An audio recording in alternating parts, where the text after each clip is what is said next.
Good day. Welcome to today's podcast. I'm Preacher Aaron Courts of First Baptist Church in Covington, Ohio. Today I want to discuss with the idea and the realization of how will God find us when He returns? How will He find us living? Will we be living a lifestyle that is pleasing before Him? Or will we be living a life that is sinful, that is only indulging in those things that please our flesh and please sin? So today our starting verse, we're going to begin in 2 Peter 3:14. It says, "Wherefore, beloved, seeing that ye look for such things, be diligent, that ye may be found of Him in peace, without spot and blameless." Christ, He tells us in His Scripture that there's a specific behavior, a specific attitude, a lifestyle that we must live by. He tells us many times throughout the Scripture that there is a way that we are supposed to walk, that we're not supposed to walk as the lost man, as the old man living in flesh. We're not supposed to live a lifestyle that welcomes in the sinful things of this world. How will He find us when He returns? Again, that 2 Peter 3:14, he says, "Be diligent that ye may be found of Him in peace, without spot and blameless." This verse, it shows us that as children of God, we are to live a specific way. Are we living a lifestyle that is without worldly and sinful desires and without those attitudes in our life?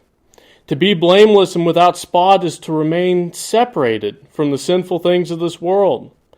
It is sad to say that many today, they don't have the understanding, they don't have the desire to live a life that doesn't please God. They think it is all right to live a life that indulges in sinful things, and they desire to live a life that pleases themselves rather than God. 1 Thessalonians 5:22, he teaches us to abstain from all appearance of evil. It's not just what I think is evil. It's not just what brother so-and-so thinks is evil or what mom and dad might think is evil. It is what God declares as evil. Those things that don't please Him. Those things that are sinful. Those things that are against the will of God. He says that we're supposed to abstain from all appearance of evil. We're not supposed to live any longer as the old man, as He teaches us.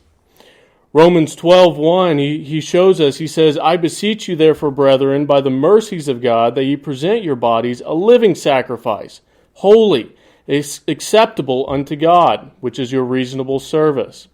And be not conformed to this world, but be ye transformed by the renewing of your mind, that ye may prove what is that good and acceptable and perfect will of God." What is acceptable before God is only those things that please Him. He tells us not to be conformed to this world, but to be transformed by the renewing of your mind. How else can I do those things that please God unless I follow after those things that I have been delivered unto?